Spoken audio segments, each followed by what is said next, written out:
नमस्कार। मैं doctor OP Mishra और आप देख रहे हैं दैनिक दुनिया समाचार।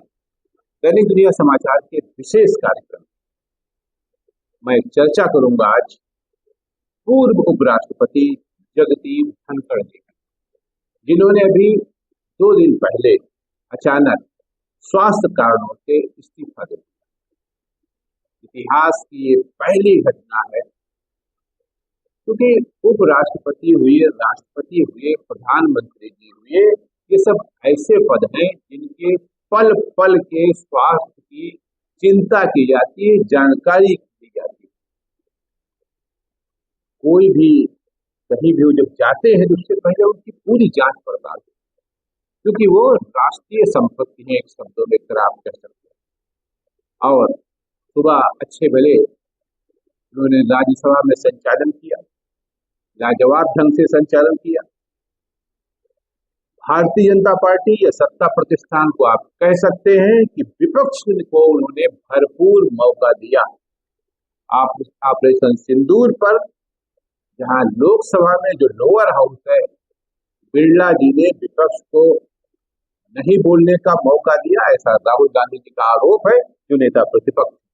जबकि उसी जगह पर राज्यसभा में उपराष्ट्रपति जगदीप धनखड़ जी ने विपक्ष के नेता मल्लिकार्जुन खड़गे को भरपूर मौका दिया और उन्हें परत दर सारा चिट्ठा खोल दिया। जब नेता सदन, जो स्वास्थ्य मंत्री हैं भारत और भारतीय जनता पार्टी के राष्ट्रीय अध्यक्ष हैं, उनको जब बोलने का मौका मिला जगत प्रसाद नड्डा जी को, तो उनके अंदर बहुत खीज थी, आक्रोश था, खास तौर से उपराष्ट्रपति को लेके, क्योंकि चेयर पर वही। आप देखिए ना उनका भाषण, जो शब्द उपराष्ट्रपति को इस्तेमाल करने चाहिए थे, nothing will go on record, वो शब्द हमारे नेता सदन नड्डा जी इस्तेमाल कर, nothing will go on record. ये अधिकार तो उपराष्ट्रपति के पास होता है, या जो सभापति होता है, जो चेयर पे होता है। ये अधिकार आपके पास है, आप डिसाइड करोगे क्या जाएगा, क्या नहीं जाएगा, क्या छपेगा, क्या नहीं छपेगा, ये सब आप डिसाइड करोगे। लोकतंत्र जीवित है कि समाप्त हो चुका है भारत में, इस पर भी चर्चा होनी चाहिए।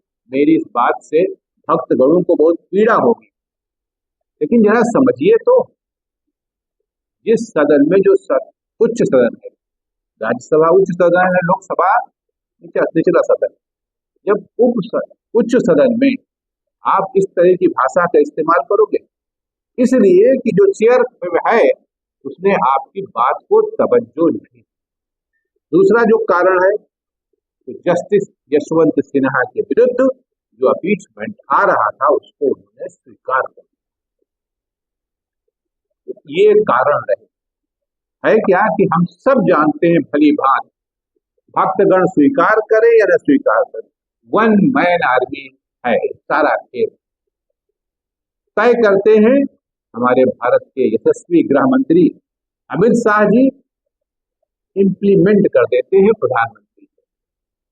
अगर वास्तव में उपराष्ट्रपति जी बीमार थे, तो सवाल उठता है किस हॉस्पिटल में गए, क्या कोई गया उनको देखने? प्रधानमंत्री चलो विदेश निकल गए, बढ़िया अपना आग लगा, तो कोई तो गया, ज्यादा चाहिए ना। लेकिन नहीं, फटाफट जारी हो गया चुनाव, इलेक्शन कमीशन की नोटिस देखिए आप, आ गई तुरंत, फिर खाली चुनाव की तैयारी। इस तरह लोकतांत्रिक संस्थाओं को, संविधान को पूरी तरह से समाप्त किए जाने की प्रक्रिया चल रही। हो क्या रहा है इस देश में, कुछ समझा नहीं जाता। आप जिसको चाहोगे वो मंत्री में रहेगा, जिसको नहीं चाहोगे वो नहीं रहेगा। उत्तर प्रदेश के योगी आदित्यनाथ जी ऐसे मुख्यमंत्री हैं जिनको आप हटा नहीं पा रहे हो। कोशिश आपकी पूरी है, बहुत बार कोशिश आपने की, हट नहीं पा रहे। बाकी तो आपके लिए ताश के पत्ते की तरह है, कब किधर घुमा दें आप उसको। मोनोपोली कहा जाता है ना, एक वर्ड होता है, तो ये हुआ। पता ये चला है कि इसके पीछे बहुत बड़ी स्ट्रेटजी तैयार की गई। और उपराष्ट्रपति को आप ऐसे हटा नहीं सकते थे, राष्ट्रपति को आप ऐसे हटा नहीं सकते। तो उसके लिए यही एक तरीका था कि वो इस्तीफा दे दें। हम सब जानते हैं कि वो जाट बिरादरी से आते हैं, राजस्थान के झुंझुनू एक जगह है वहां के। किसान के मुद्दे पर वो बहुत मुखर रहे, सरकार की खिलाफत भी कई स्थानों पर उन्होंने की है।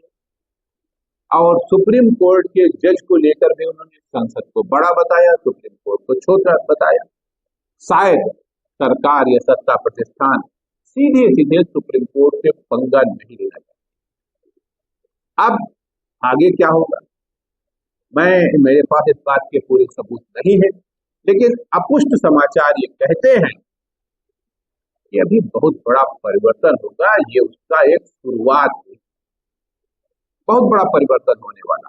ऐसे भी कई ज्योतिषियों ने लिखा है कि जो महीना जो है 2025 का जो लास्ट का पीरियड है, ये बहुत बड़ा उलट फेर होगा, न केवल भारत में बल्कि विश्व में। अब हम चूंकि भारत में रहते हैं, भारत के नागरिक हैं, इसलिए भारत की चिंता है, बहुत बड़ा उलट फेर होने वाला।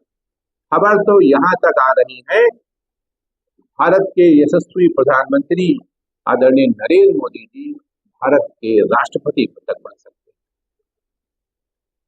और उपराष्ट्रपति पर कौन आएगा, तरह तरह के नाम आ रहे हैं। कोई कह रहा है राजनाथ सिंह बनेंगे, कोई कुछ कह रहा है।